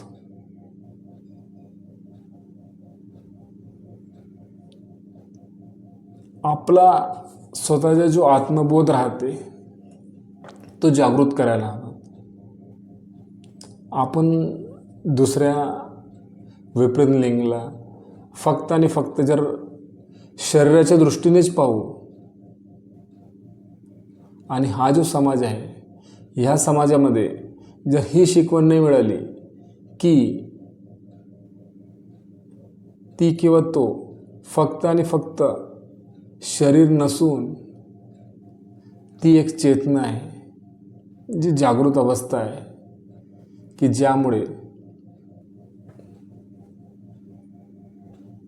ते आपल्या निर्वाणाच्या, मुक्तीच्या जवळ जाऊ शकतात, त्यांना निर्वाण मिळू शकतो. तर हे जे इथं म्हटलेलं आहे की मी व्यभिचार करणार नाही, तर हे जे जीवनामध्ये जे आपण दुःख स्वतःहून ओढवून घेतो, जे कृत्य आपल्या हातातून वाईट मार्गाने द्वारे होत असते, तर ते आपल्याला आणखी अधोगतीच नेत असते. याकरिता म्हटलेलं आहे की मी कामवासनेपासून अलिप्त राहण्याची प्रतिज्ञा करतो. मी कामवासनेच्या बळी जाणार नाही, कारण की कामवासना ही क्षणापुरती असते. आणि जर तुम्ही जागृत आहात आणि तुमच्याकडे प्रज्ञा आहे, तुमच्याकडे ती समज आहे बुद्धीला समजण्याची, दुसऱ्या व्यक्तीला समजण्याची, तर तुमच्या हातून वाईट कामे होणार नाहीत.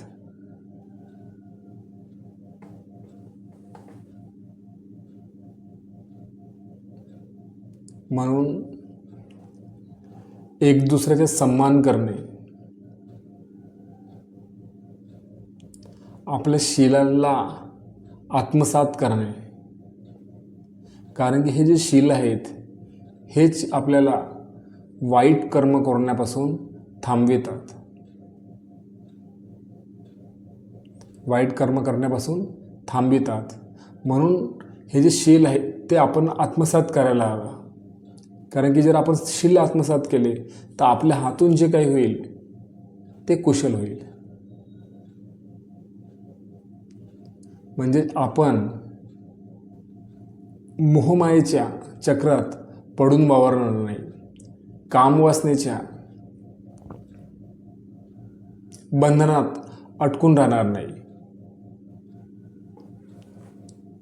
कामवासना ही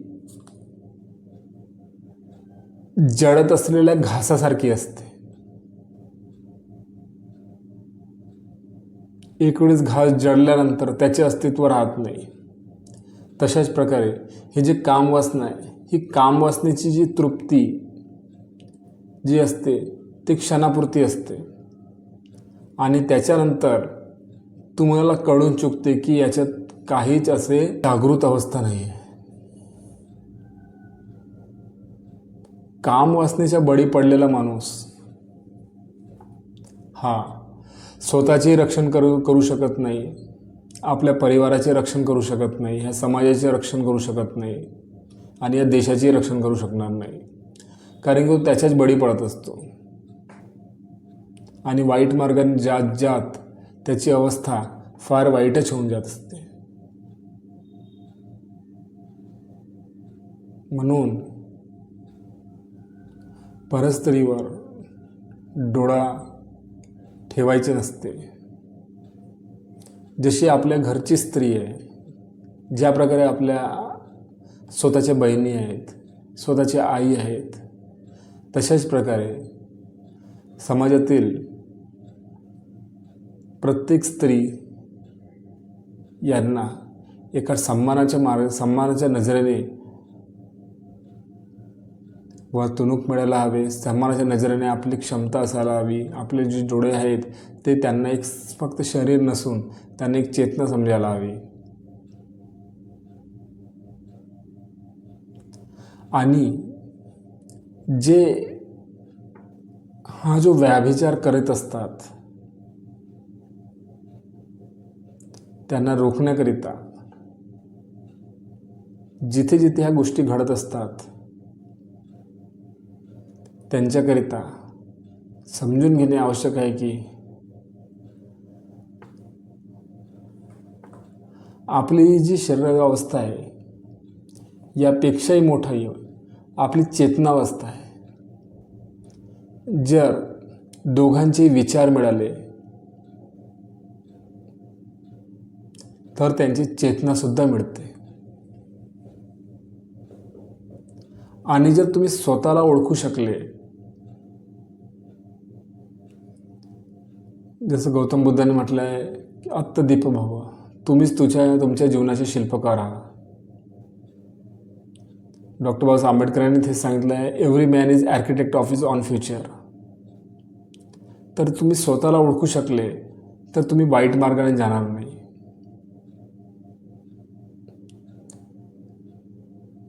अकुशल कार्य, वाईट कार्य तुमच्या हातून घडणार नाहीत. म्हणून स्वतःवरती नियंत्रण, वाईट कर्मापासून त्याग आणि कुशल कर्म स्वतःमध्ये आत्मसात करणे, पंचशीलाचे पालन करणे. त्याच्यातीलच एक पंचशील आहे, कामे सुमिच्छाचारा वेरमणी सिक्खापदम समादयामि. मी कामवासनेपासून अलिप्त राहण्याची प्रतिज्ञा करतो. जर तुमचे जे विचार आहेत एकमेकांना सन्मान देतील, एकमेकांना समजून घेतील, तर तुमच्यापासून वाईट कर्म होणार नाहीत. म्हणून आपली जी एकमेकाला जी पाहण्याची जी दृष्टी असते ती जागृत अवस्थेत एकमेकाला सन्मान देण्याकरिता, एकमेकाला समजून घेण्याकरिता ही असते. तर मित्रांनो, समाजामध्ये ज्या वाईट प्रवृत्ती घडत असतात, आपण पाहत असतो कुठे बलात्कार झाला, ठीक आहे, कुठे छेडछाड झाली, कुठे फार अप्रिय घटना घडत असतात. तर या गोष्टी समाजाला हवं की याचे मूळ कुठे आहे. या गोष्टी सर्वांना अप्रिय वाटत असतात. सर्वांचे मन दुखत असते, पण याची जड आपल्याला समजणं आवश्यक आहे की ह्या गोष्टी घडत कशा असतात भाऊ. ज्या काही गोष्टी ज्या लहान लहानसुद्धा आहेत, ज्या आपण दुर्लक्ष करीत असतो, ठीक आहे, तर ज्या दुर्लक्षित घटना असतात त्याच घटना सामोर जाऊन हिंसक रूप घेत असतात. कुठे जर लहान घटना घडली तर आपण जर त्या गोष्टीला दुर्लक्ष केले आणि तिथेच जर आपण एक रास्त पाऊल उचलले नाही तर सामोर अशा घटना घडत असतात.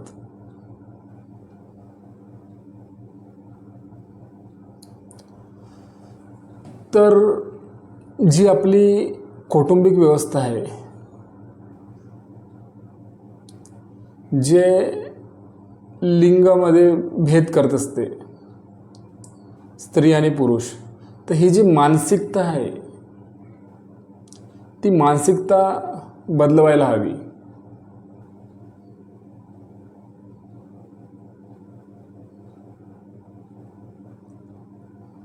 कारण की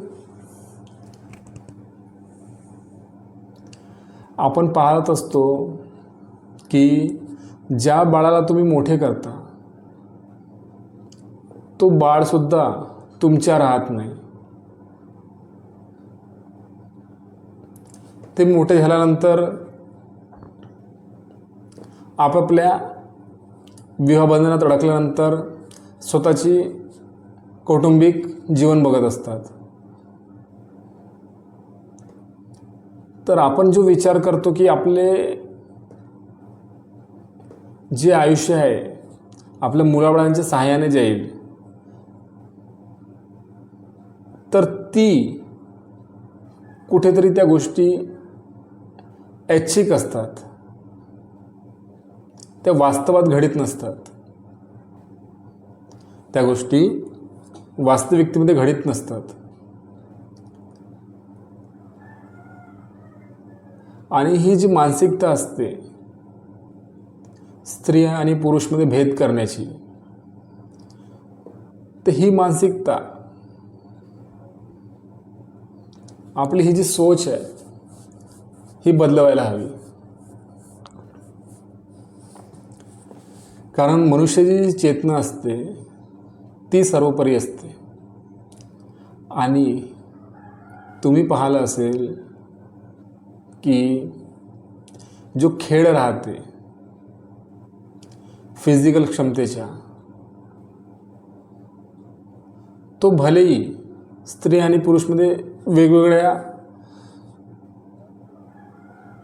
रूपामध्ये होत असते. जसे ऑलिम्पिकमध्ये बघत असतो तो स्त्रियांची जी धावण्याची प्रतियोगिता असते ती वेगळी होते, त्यांची जी रेसलिंगची प्रतियोगिता असते ती वेगळी होत असते, पुरुषाची वेगळी होत असते.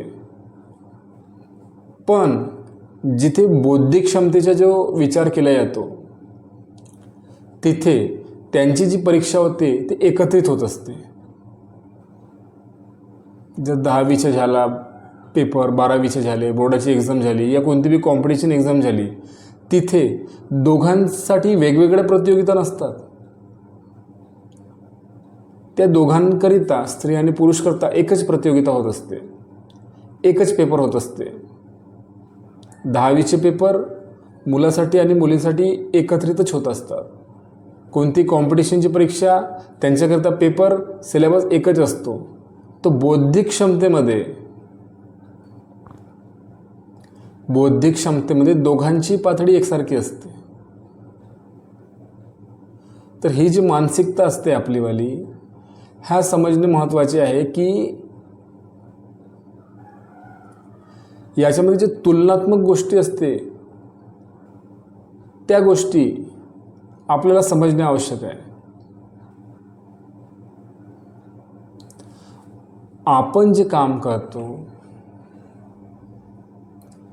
तेच कार्य दुसरा व्यक्ती जो असतो त्याच्या क्षमता वेगळ्या असतात, त्यांचे विचार वेगळे असतात ना. आपण स्वतः त्या गोष्टीची कल्पना करत असतो की नाही बा ते त्यांच्याकडून सुद्धा त्याच गोष्टी होतील,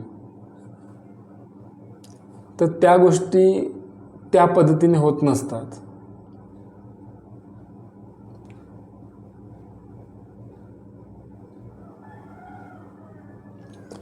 दोघी स्त्री किंवा पुरुष यांनी जर एकमेकाला समजून घेतले, एकमेकांच्या क्षमता ह्या जर ओळखून घेतल्या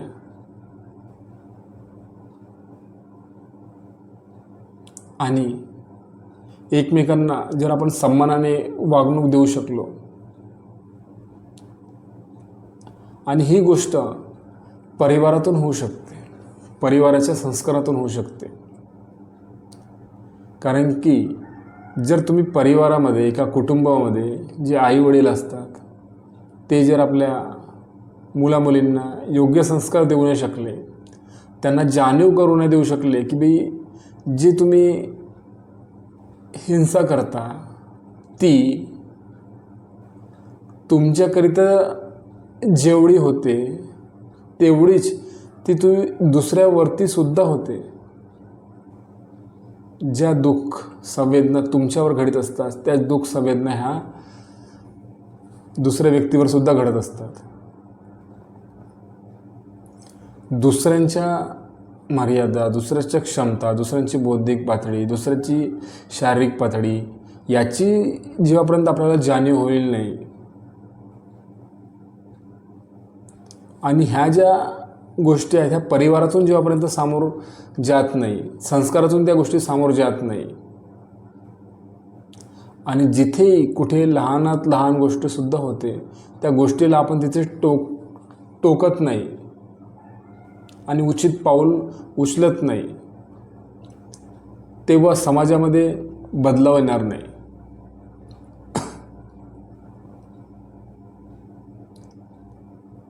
कारण की आज प्रत्येक क्षेत्रात या मुली फार सामोर जात आहेत आणि आपणसुद्धा या समाजाने सुद्धा त्यांना सामोर जाण्याकरिता प्रेरित करायला हवे आणि त्यांच्याकरिता जे दरवाजे आहेत मोकळे करायला हवेत.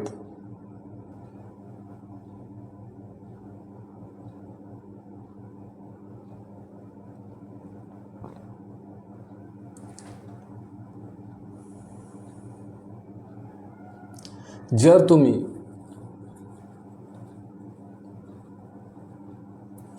बंधनमध्ये ठेवाल आपल्या घरातील स्त्रियांना, तर ते बंधन जे असते ते बंधन सुद्धा कुंठित अवस्थेमध्ये राहते आणि ती जी कुंठित अवस्था ही माणसाच्या मनाला संकुचित करीत असते. माणसाची जी चित्त असते, माणसाची जी चेतना असते ती जागृत करण्याकरिता राहते. ती निरंतर विकसित होण्याच्या मार्गावर राहते आणि त्या विकास चित्ताला तुम्ही जर थांबवाल, त्याला जर बंधनमध्ये ठेवाल तर ते कुंठित होत असते. म्हणून हे जे सांगितलेले आहे की कामे सुमिच्छाचारावर्मणी सिक्खापदम समादियामी, की मी काम वासनेपासून आलिप्त राहण्याची प्रतिज्ञा करतो, मी व्यभिचार करणार नाही, मी परस्त्रीवर नजर ठेवणार नाही. तर या ज्या गोष्टी आहेत ह्या आत्मबोधपासून येतील. हा तुमच्या पशुवृत्तीला, जी माणसामध्ये जी पशुवृत्ती असते ती पशुवृत्ती संपवण्याकरिता या शीलाचे महत्त्व आहे. ह्या ज्या शील आपण बघितलेले आहेत, पानातिपाता वेरमणी सिक्खापदम समादियामी, अदिन्नदाना वेरमणी सिक्खापदम समादियामी, कामे सुमिच्छाचारा वेरमणी सिक्खापदम समादियामी, मुसावादा वेरमणी सिक्खापदम समादियामी आणि सुरा वेरमज्ज पमादठाना वेरमणी सिक्खापदम समादियामी. ह्या ज्या पाचही शिला आहेत ह्या एकमेकाशी निगडीत आहेत आणि जे अष्टांगिक मार्ग दिलेले आहेत ते आपल्याला जागृत अवस्थेला तयार करतात, मनुष्याच्या चेतनेला जागृत करत असतात आणि ते वाईट कर्म करण्यापासून आपल्याला थांबवितात.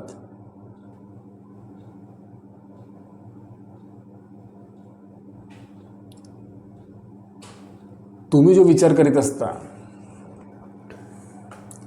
आणि जी उंच उंच भरारी घ्यायच्या इच्छुक असता आणि दुसऱ्याला तुम्ही जर बंधनमध्ये ठेवाल आणि तिचे जर मार्ग तुम्ही थांबवाल तर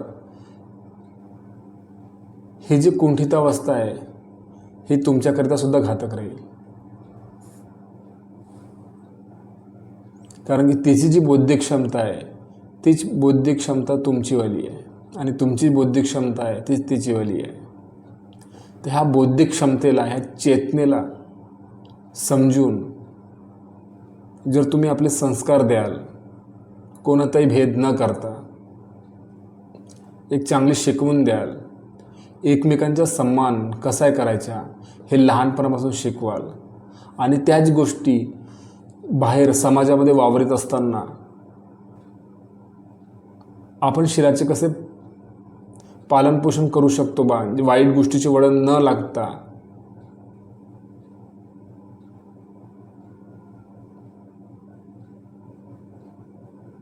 एकमेकांचा सन्मान कसा राखता येईल,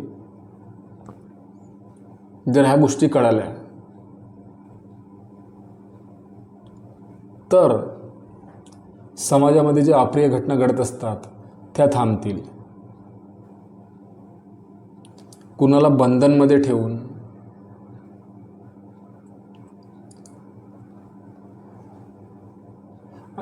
किंवा त्यांच्या प्रगतीचे द्वार बंद करून कोणती कल्पना, कोणती गोष्ट पूर्णत्वास जात नसते. आणि ही जी शरीर वासना असते, हे शरीर वासना जर आपण पूर्ण इतिहास बघितला मनुष्य जीवनाचा तर त्यामध्ये तुम्हाला समजेल की शरीर वासना हे एक पशुवृत्तीच असते.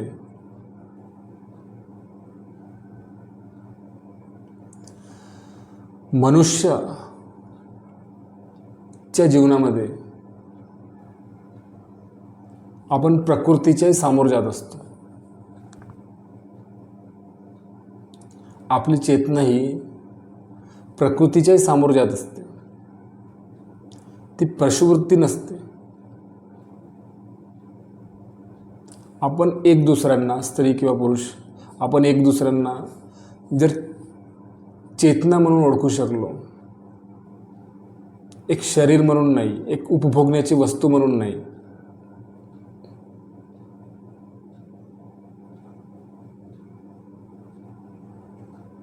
तर या गोष्टी बदलतील. जर आपण फक्त भोगण्याच्या प्रवृत्तीने जर एकमेकाकडे पाहत राहिलो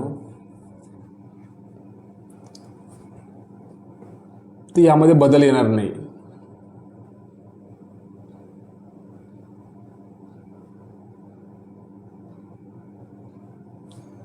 आपले योग्य संस्कार आणि जे आपल्याला दर्शन दिले आहे गौतम बुद्धांनी, जे शील दिले आहे, जे अष्टांगिक मार्ग दिले आहे, त्याचे जर आपण अनुसरण केले तर स्वतः आपण जागृत अवस्थेत राहू आणि आपण एक दुसऱ्याचा सन्मान ठेवू आणि जिथे वाईट गोष्टी घडत असतात तिथेच त्या गोष्टीला थांबवण्याचा प्रयत्न करू. ज्या गोष्टी लहानात लहानसुद्धा राहतात.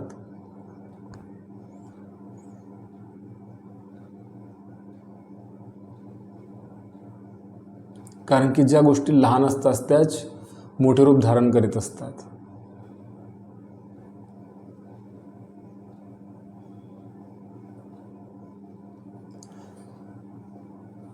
तर चेतना आणि प्रज्ञा आपली योग्य समज आपली योग्य समज विकसित करणे, काय योग्य आहे, काय वाईट आहे, काय कुशल आहे, काय अकुशल आहे, काय सत्य आहे, काय असत्य आहे. जर या गोष्टी आपल्याला समजू चुकल्या तर आपल्याला वाईट गोष्टी आपल्या हातून घडणार नाहीत. आणि जे आपण पाहत असतो की समाजामध्ये जे अज्ञान आहे, जे अविद्या आहे, तिचे जर मूळ नाहीसे करायचे असेल तर प्रज्ञाची आवश्यकता आहे. काम वासनेच्या बळी पडलेला माणूस कोणताच उद्धार करू शकत नाही. काम वासनेच्या बळी पडलेला माणूस कधी त्याचा विकास करू शकत नाही, कुटुंबाचा विकास करू शकत नाही, आपल्या परिवाराला प्रेम देऊ शकत नाही. काम वासनेच्या बळी पडलेला माणूस, तुम्ही बघितलं असेल की कित्येक राज्ये हे उद्ध्वस्त झालेले आहेत.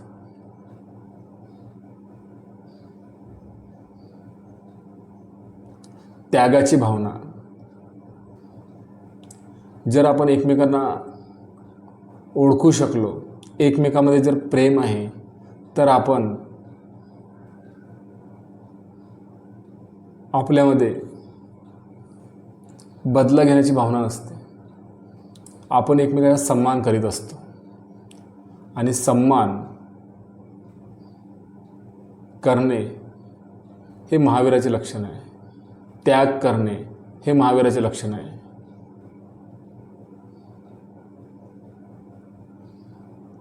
म्हणून हे जे शील आहे, कामे सुमिच्छाचारा वेरमणी सिक्खापदम समाधियामी. मी कामवासनेच्या आलिप्त राहण्याची प्रतिज्ञा करतो. मी व्यभिचार करणार नाही, मी परिस्थितीवर डोळा ठेवणार नाही, मी सर्व ज्या स्त्रिया आहेत त्यांचा सन्मान ठेवील.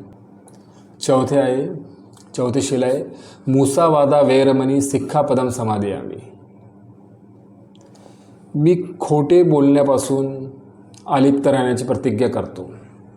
मी खोटे बोलणार नाही, मी असत्य बोलणार नाही, कठोर शब्दात बोलणार नाही, मी चुगल्या करणार नाही, मी कोणाच्या पाठीमागून गलत गोष्टी करणार नाही. ज्या गोष्टी सत्य आहेत त्याच गोष्टी करेल, असत्य गोष्टी करणार नाही. तर बघत असतो की आपण जर सत्य गोष्टीचा चुनाव नाही केला, तर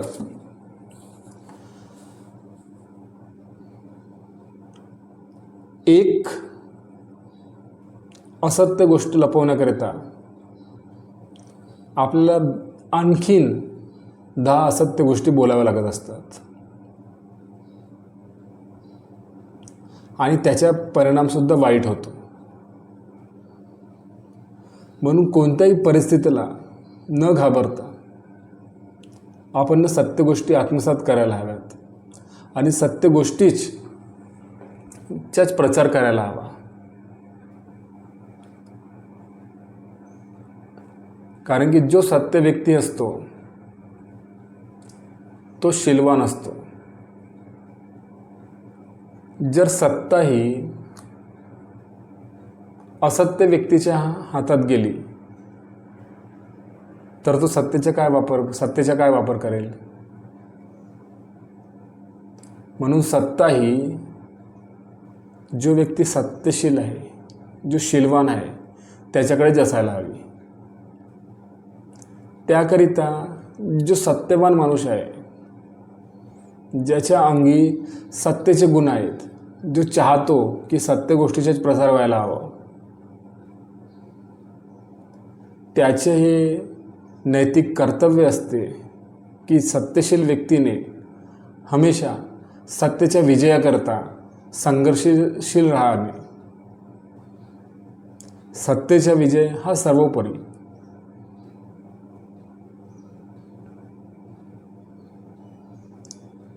सत्यता आहे तरच जीवनामध्ये प्रेम राहते. सत्यता नाही तर आंशिकतेने संशयाने आणि लहान मोठ्या वादविवादाने पुष्कळसे कुटुंबामध्ये कलह निर्माण होत असतो.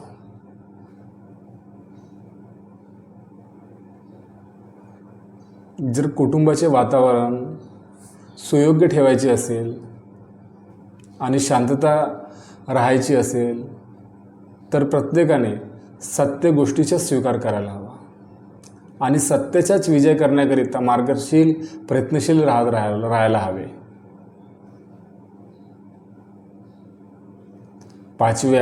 पाचवे शील आहे सुरा मेर मज्ज पमाद ठाना वेरमणी सिक्खापदम समाधियामी.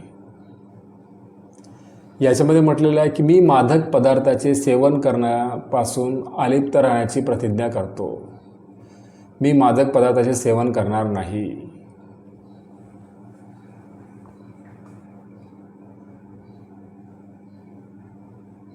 तर मित्रांनो, जर आपण बघितलं आहे समाजामध्ये तर तुम्हाला दिसून येईल की असा कोणताच कुटुंब, असा कोणताच समाज सुरक्षित राहत नाही, प्रेमपूर्ण व्यवहार राहत नाही, जिथे मादक पदार्थाचे सेवन होत असते. मादक पदार्थाच्या बळी पडलेला माणूस तो स्वतःच्या शरीराला तर इजा करून घेतो, पण स्वतःच्या परिवाराला सुद्धा तो वेळ देऊ शकत नाही, सांभाळू शकत नाही. आपल्या मुलामुलीचे भविष्यसुद्धा तो पूर्णतच नेऊ शकत नाही. घरातील जी वागणूक असते ती ह्या मादक पदार्थाच्या सेवनाने आणखी बिघडत असते आणि ते सुद्धा एक दुःखाचेच कारण राहते. संपत्तीचा नाश होतो,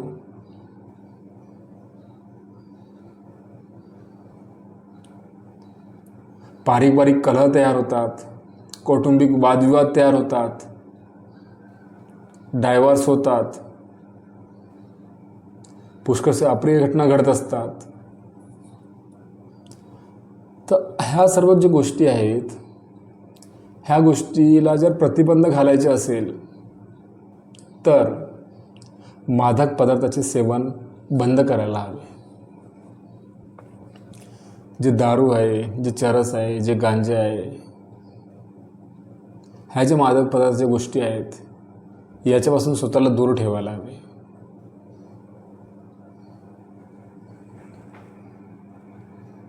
जर या गोष्टीची आपण बळी गेलो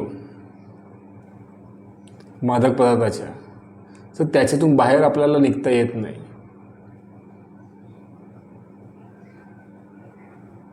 आणि जो कोणी व्यक्ती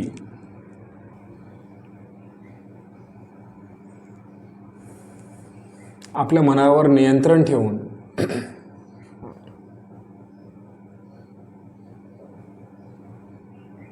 आपल्या परिवाराला, आपल्या स्वतःच्या मनाला, चित्ताला जागृत ठेवतो, तो निरंतर जागृती अवस्थेमध्ये याच्या बळी पडत नाही मादक पदार्थाच्या.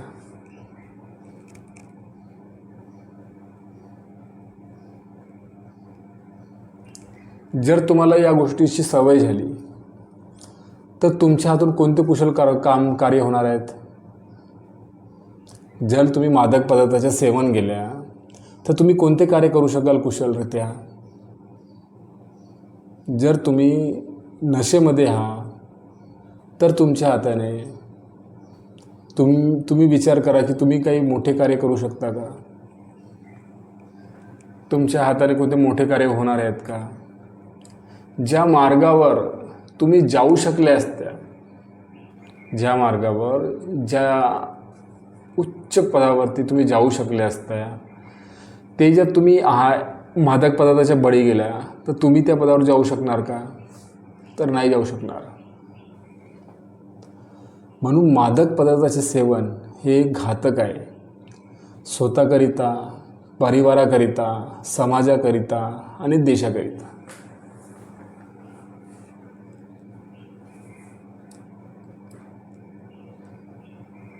म्हणून जे म्हटलेलं आहे, सुरा मेर मज्ज पमाद ठाणा वेर म्हणे सिक्खापदम समादियामी, की मी मादक पदार्थाचे सेवन करण्यापासून अलिप्त राहण्याची प्रयत्न करतो. मी मादक पदार्थाचे सेवन करणार नाही. आणि जर तुम्ही या गोष्टीच्या दूर राहिले तर तुमची जी चित्ताची अवस्था आहे, तुमची जी जागृत अवस्था आहे, ते तुम्हाला योग्य वळणाकडे नेईल आणि तुम्ही प्रगतीच्या मार्गावर राहाल. आणि जे तुमचे दुःख आहेत ते दुःख कमी होण्यास मदत होईल.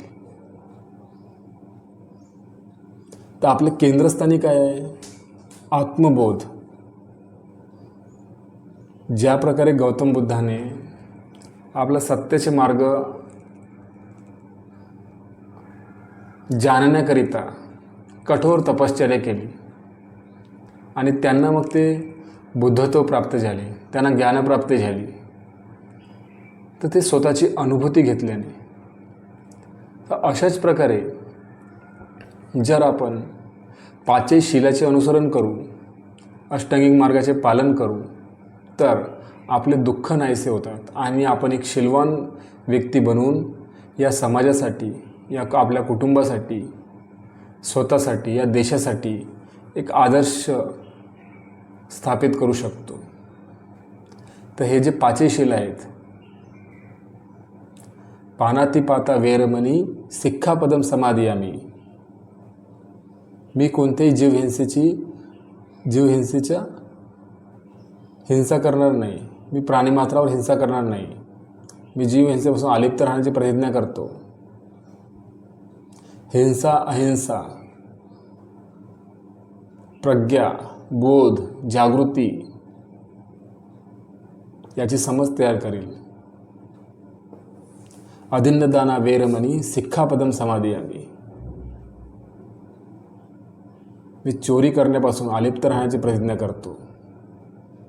मी कोणत्याही संपत्तीवर, कोणाच्याही संपत्तीवर डोळा ठेवणार नाही. आपले कर्माने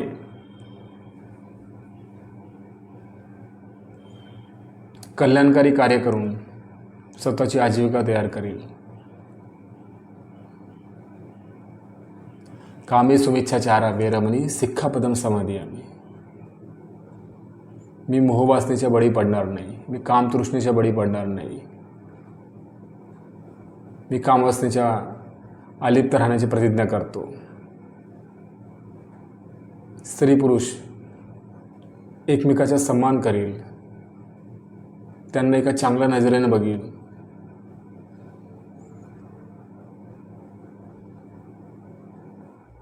चेतनाचा विकास करेल आणि प्रज्ञाच्या बुद्धीने, चेतनाच्या दृष्टीने मी एकमेकांना सन्मान देईल.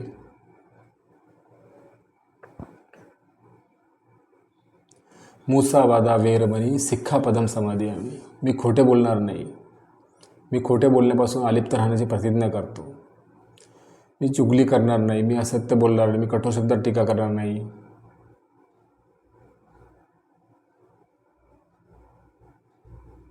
आणि सत्तेच्या मार्गावरच प्रगती पथावर चालत राहील. सुरा मेर मज्ज पमाद ठाणा वेरमणी सिक्खापदम समादियामी, मी मादक पदार्थाचे सेवन करणार नाही. आपली चित्ताला निरंतर जागृत ठेवून तिला उच्च कोटीवर घेऊन जाईल. अशा प्रकारे ह्या ज्या पाचही जे शील आहेत, ज्या बौद्ध धर्मामध्ये आहेत, ज्या आपण आज बघितल्या, या शीलाचे जर आपण आपल्या जीवनामध्ये आत्मसात केले तर आपण एक आदर्श व्यक्तिमत्व घडू शकतो. स्वतःच्या नजरेमध्ये आपण स्वतःला पाहू शकतो की मी योग्य आहे की अयोग्य आहे, मी कुशल आहे की अकुशल आहे, मी जे कर्म करीत आहे त्या योग्य आहेत की अयोग्य आहेत, याची चाचणी करू शकतो. ह्या जे पाचही जे तत्व सांगितलेले आहेत हे मनुष्याच्या जीवनाकरता फार आवश्यक आहेत. नमो बुद्धाय. जय भीम.